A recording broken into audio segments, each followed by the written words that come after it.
Hi, my name is Ray, and I'm an artist based in North Texas. I wanted to do a part two of some of the free books in my book collection on my bookshelf because a lot of them actually hold a lot of memories as well as being free. So here we go.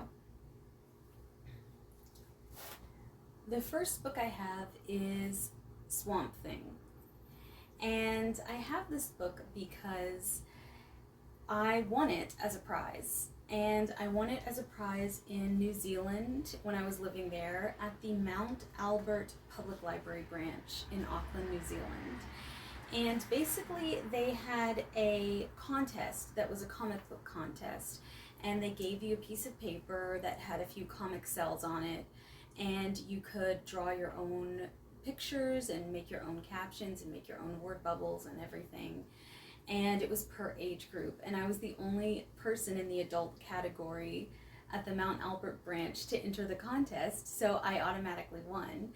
And a prize was a deaccessioned comic book from the collection.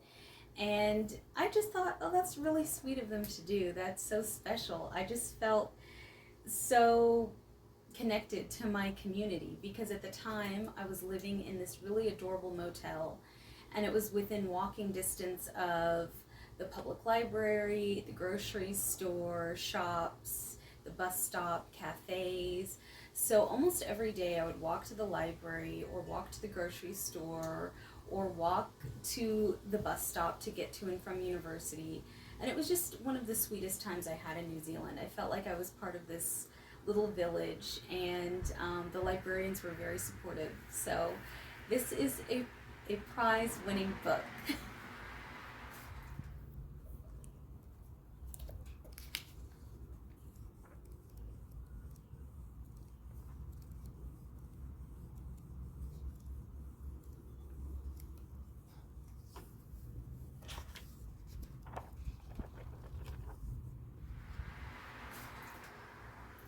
The next book in my collection that was free to me is this vintage Better Homes cookbook, Better Homes and Gardens cookbook.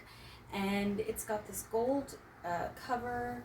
It's falling to pieces, but it's got some vibrant pages and, recipes and tips and tricks for how to cook. And I believe this is from the 1950s. It was given to my mom by her mother, my grandmother, in the 1970s, 1972, and then my mom gave it to me. So the publishing date I would have to check on, but this is just a really cool memento, like a family heirloom, and it's never really been used, but I think that it's very sweet to have.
The next one is also from my grandparents, and this is from most likely my grandfather. He was a pharmacist.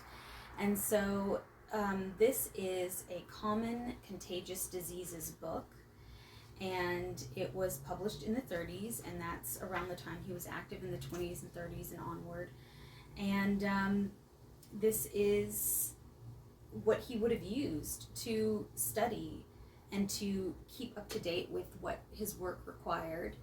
And he was a pharmacist in the Greenwood district in Tulsa, Oklahoma. He survived the Tulsa Race Riot the Tulsa Race Massacre, as it's now called. And he survived that when he was 20 years old. He went to medical school immediately afterwards, got a pharmacy degree in the 20s, and started being an active pharmacist from then on. Met my grandmother, who was a science educator, and these are one of the many tools he would have used throughout his career to do his job.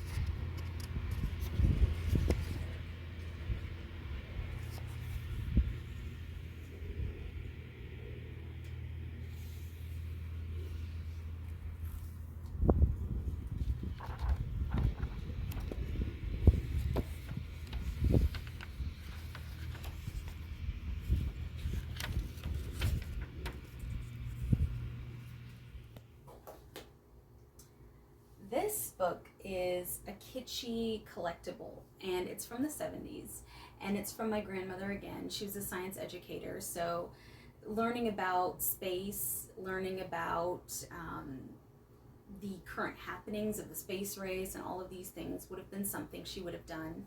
But she also had this kitschy book called Unidentified Flying Objects, and this is more of a juvenile book, but I just think it's such a time capsule of the time, of people's perception and how wide ranging it was about outer space, from, campy, fun interest to serious study. And I just really love the cover. It's very retro.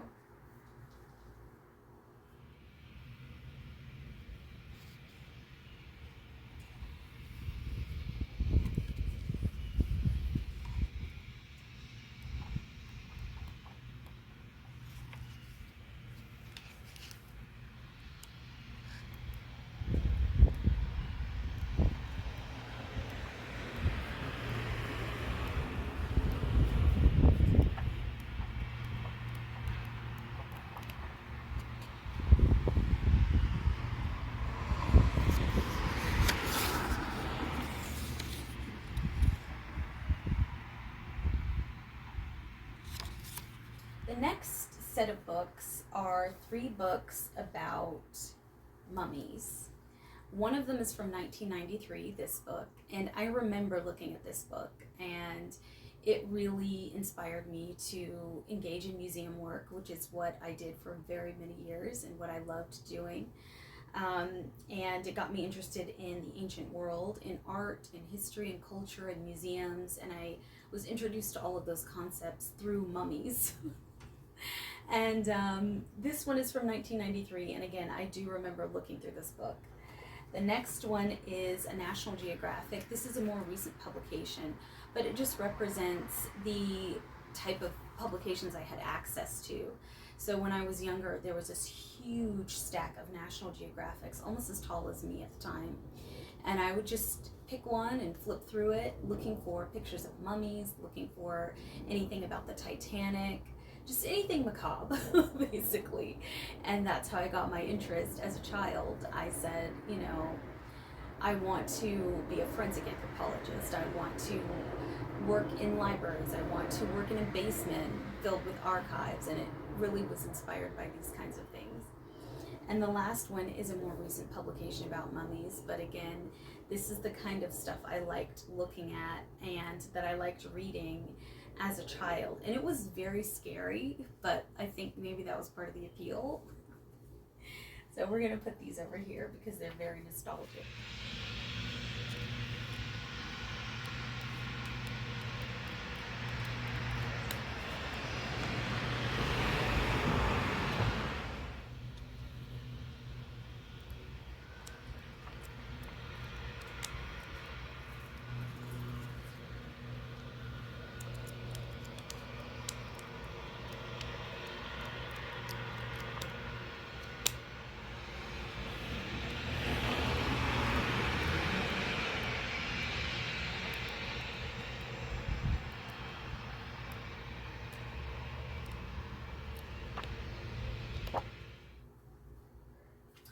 The next book is a gardening book, and it's just so vibrant. I remember my grandmother having so many Better Homes and Gardens magazines, and so it really is inspirational to see these images and these flowers close up. And hopefully, they'll be an inspiration to me as I strengthen my technique. We'll see where it goes. Another reason why I like older copies of gardening magazines is because sometimes the colors and the method of photography just acts like a time capsule that can really help understand light and color theory and composition for how the items are arranged, like the flowers and the plants and all of these things. I love having fresh flowers around the studio. It's been really inspiring. So even if I don't grow into a hyper-realistic botanical painter, it's just very inspiring to have beautiful images like this at my fingertips.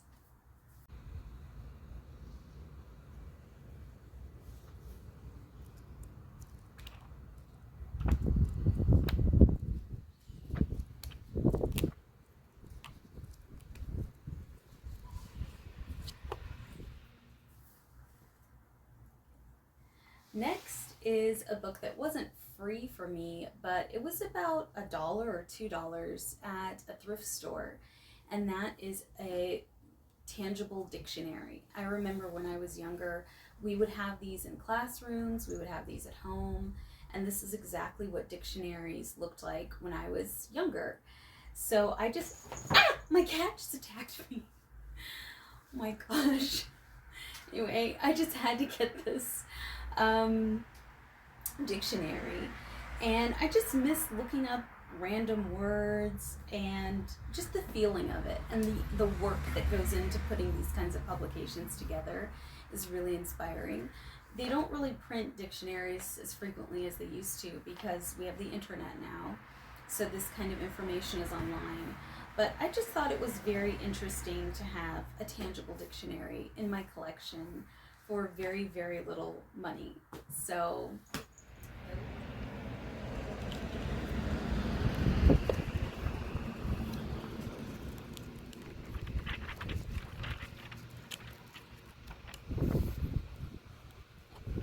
those are a few of my free or very cheap sentimental books.